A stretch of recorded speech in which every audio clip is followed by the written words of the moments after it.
Vivek Chudamani, verse 4. Man who having by some means obtained a human birth with a male body and mastery of the Vedas to boot is foolish enough not to exert himself for the self-liberation, commits suicide, for he kills himself by clinging to the things that's unreal. आदि शंकराचार्य क्या बोल रहे हैं हिंदी में? जिस मनुष्य ने किसी प्रकार दुर्लभ मानस जन्म पाया हो और फिर भी वह आत्म मुक्ति के लिए प्रयास न करे, वह वास्तव में आत्महत्या कर रहा है, सुसाइड कर रहा है, क्योंकि वह मिथ्या वस्तुओं से चिपककर अपने असली स्वरूप को बेच रहा है, नष्ट कर रहा है। बच्चों जरा सोचो, तुम्हारे पास दिमाग है, सोचने की शक्ति है, तुम सवाल पूछ सकते हो मैं कौन हूँ, ये दुनिया कैसी है, क्या सचमुच मुझे डरना चाहिए, हमेशा दूसरों जैसा बनना चाहिए, फोटोकॉपी, समाज को कॉपी करना चाहिए। लेकिन तुम क्या करते हो? तुम कॉमिक्स पढ़ते हो, वीडियो गेम खेलते हो, खिलौनों से चिपके रहते हो और सोचते हो कि यही जिंदगी है, दूसरों को कॉपी करके। कभी खुद से सवाल पूछा? पर समाज ने तुम्हारे अंदर कचरा डाल दिया। अगर तुम सवाल पूछोगे तो समाज की दुकान कैसे चलेगी? मंदिर, मस्जिद, गुरुद्वारे, पॉलिटिक्स, ये जो तुम्हें साड़ियाँ बेच रहे हैं, फिल्मी एक्टर तुम्हें सास बहू की सीरियल दिखा रहे हैं, ये सब बंद हो जाएगी, कारखाने पूरे।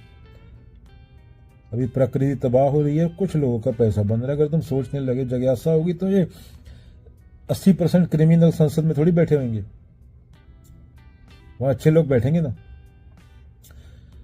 तो तुम अपने खाली टाइम में क्या करते हो? फिल्म देखते हो, कॉमिक्स पढ़ते हो, तंदूरी चिकन खाते हो, दारू पीते हो, मुजरा देखते हो और इसी में वो बहुत बड़ा समझते हो अपने आप को। ये तुम्हारा समाज है। ऊपर से दिखावे को अच्छा, अंदर से सड़ा हुआ। घू नहीं होता, घू के ऊपर सेंट डाल दो, उसमें से खुशबू आएगी, बोलते हैं। घू तो घू ही है ना, सेंट डाल दो ऊपर। टट्टी तो टट्टी है, सूअर कचरे में लेटा है, उसको सफाई कर दो, फिर वो कचरे में जाके लेट जाएगा। सूअर तो सूअर है।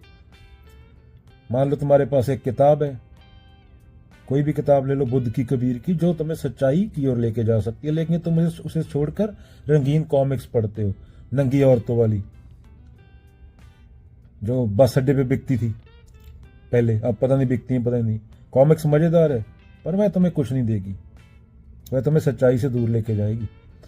ऐसे ही है जब इंसान को बुद्धि मिलती है, पर वह उसका उपयोग केवल खाने पीने, पैसे कमाने और सेक्स के लिए करता है। लो धरती और ग्लोबल वार्मिंग। हमारे पास धरती है, पेड़ है, नदियां हैं, हम उनको माता बोलते हैं। अब बहने ही बोलो, जो मर्जी बोलो, बोलने को क्या है, शब्द है वो।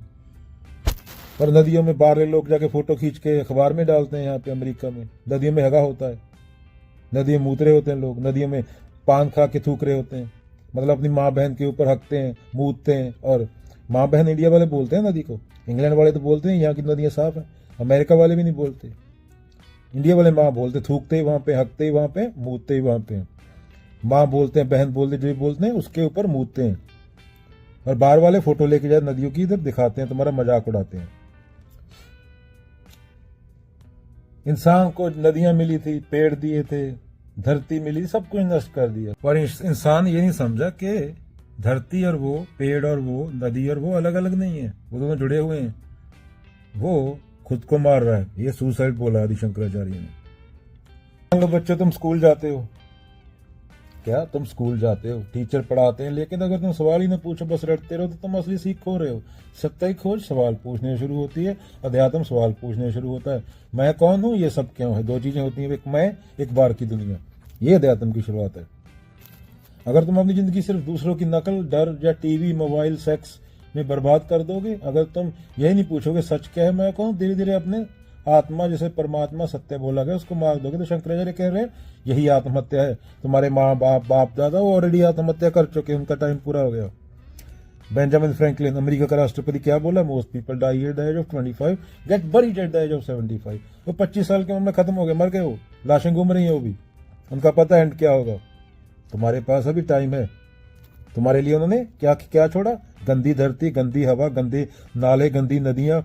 बिना पेड़ों के तुम सांस नहीं ले पाओगे आने वाले 30 साल में। कभी हड़ आएंगे, साल में 3 बार हड़ आएंगे, फ्लड आएंगे, आग लगेगी, कभी फसलों की फसलें बर्बाद हो जाएंगी। तुम जहां पे रहते हो वो रहने लायक नहीं बचेगी जगह।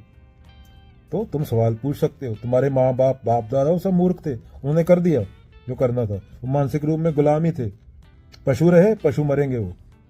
तुम वो कुपोल कल्पना को छोड़ो, क्योंकि वो 30 साल तक नहीं होंगे, पर तुम्हें 30 साल नहीं 50 साल और जीना है। उनको प्रकृति उड़ा देगी।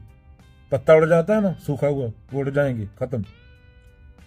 तुम्हें खुद का सोचना है, उन्हें तुम्हारे बारे में नहीं सोचा। उन्हें तुम्हारे लिए क्या छोड़ा, गंदगी।